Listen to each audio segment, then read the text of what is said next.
nós estamos agora no bloco 2 da aula 3, Neuropsicologia da Linguagem. Bom, neste bloco nós vamos estar vendo que, segundo Luria, a linguagem é o fator fundamental de formação da consciência e é o veículo de transmissão de informação.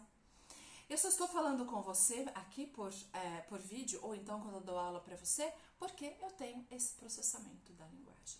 Também podemos pensar, não está no nosso contexto aqui, mas na linguagem de Libras, que inclui aqui as pessoas não ouvintes. Muito bem, continuando aqui, a palavra relógio, por exemplo, indica que esse objeto serve para marcar horas. Essa classificação do objeto da linguagem é importante para a comunicação e o veículo mais importante do pensamento, percebe?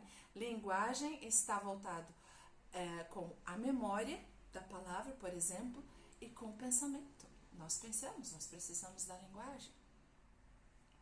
A linguagem penetra todos os campos das atividades conscientes do homem, do ser humano, vamos dizer assim. Ela interfere nos processos da memória. Quando digo homem aqui, porque na literatura antes se usava o termo homem, né? Hoje nós entendemos o homem, entendendo o homem como ser humano. Hoje estamos aqui dizendo homem, mulher, seres humanos, ok? Bom, a linguagem desempenha um papel profundo na codificação e decodificação das informações e também na regulamentação de seu próprio comportamento. Através da fala, o homem é capaz de fazer uma reflexão da realidade, regular o seu próprio comportamento, olha só.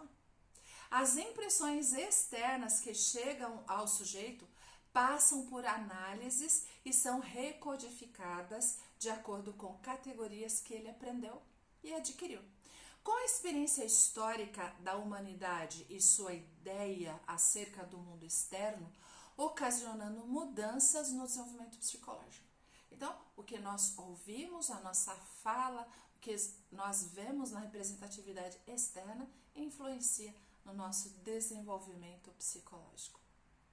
Segundo o autor Luria, que é o pai da neuropsicologia, certo? A incorporação da linguagem na vida mental da criança resulta em uma reorganização radical do pensamento, que possibilita a reflexão da realidade, o próprio processo da atividade humana. A criança desenvolve hábitos tirando conclusões de sua própria experiência pessoal imediata, o que está acontecendo ali naquele momento. Já os esquemas mentais são diferentes daqueles empregados pelo adolescente, cujo comportamento é medido por normas estabelecidas através de experiência social e dos significados verbais de aprendizagem, né? O grupo de amigos que eles têm na escola ou fora, etc., né? Até mesmo ambiente familiar. Isso tudo faz sentido para a linguagem do adolescente. No sistema de linguagem, os códigos lógicos permitem ao homem saltar do sensorial ao racional. Os processos de ampliação dos limites da consciência e de criação de códigos são resultado da vida humana em sociedade. O nosso ser social é muito importante. Dentro dessa perspectiva de Luria e Vygotsky, são nesse tema, eles trazem muito esse tema sócio-histórico, né? Nós somos construídos a partir de um processo sócio-histórico. Alguns processos mentais não podem desenvolver-se fora das formas apropriadas de vida social, porque nós aprendemos com o outro. Eu aprendo com vocês, aluno, e vocês podem aprender comigo também, aprender com a leitura que vocês vão estar fazendo com os livros e etc. Bom, para o autor Vygotsky, 1991, em seu livro A Formação Social da Mente, ele relata que ao usar a linguagem como instrumento para a solução de problemas, ao invés da criança apelar para o adulto, ela apela a si mesma. E a linguagem passa a adquirir uma função intrapessoal, além do interpessoal, né? Nós temos a intra, que seria a interna, e a inter, que é eu, você. Para esse autor, a linguagem é parte essencial do desenvolvimento cognitivo da criança. A fala e a percepção estão interligadas nesse processo. Para dar continuidade às pesquisas sobre a linguagem, porque Luria e Vygotsky estudaram vários assuntos, por dar continuidade a essas pesquisas, na década de 30, iniciou suas pesquisas sobre afasia. Lembra que eu falei de afasia no bloco 1 de Broca e de Wernicke?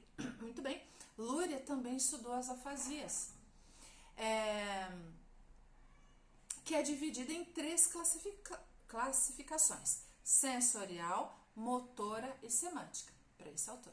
Bom, a afasia sensorial era uma forma de distúrbio da fala, associada à lesão do lobo temporal esquerdo na zona secundária.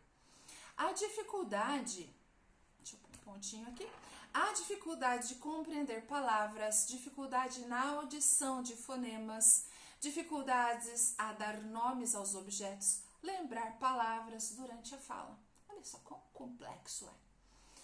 A afasia semântica, que já é uma outra, se manifesta mediante construções gramaticais complexas relacionadas à lógica, como, por exemplo, desenhe um triângulo acima de um círculo, né? Temos um círculo, desenhe um triângulo acima.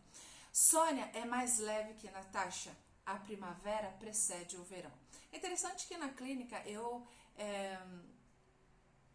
faço um teste com crianças, onde há esta categoria de testes, né? Onde a criança lê uma frase e precisa desenhar o que ela lê, para poder ver como é a interpretação, né, de texto dela e como ela externaliza aquela compreensão, né? Então, é um estudo bem avançado e temos testes clínicos em relação a isso. Bom,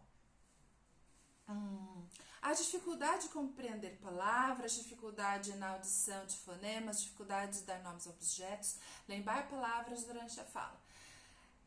Repetir, não é? O que estava falando da primeira afasia, que seria a afasia sensorial. Agora, a afasia semântica se manifesta mediante construções gramaticais complexas, que é aquela que eu comentei com vocês que a gente consegue fazer em clínica, né? Desenha um triângulo acima de um círculo. Bom, então, o que é simples de se entender para uma pessoa que tem a integridade cerebral, não tem nenhuma lesão, é de muita complexidade para quem possui afasia, ou seja, uma lesão cerebral. Luria descreve uma declaração de um paciente. Olha só, é claro que sei o que são pai e mãe. É a palavra semântica, pai e mãe. Mas não consigo imaginar os dois significados juntos. O que seria pai e mãe juntos? O paciente não conseguia identificar. Então, percebem que a integridade cerebral é muito importante para o nosso processo cognitivo e também para o nosso atendimento no processo clínico. Eu vejo vocês então agora no bloco 3. Aguardo vocês!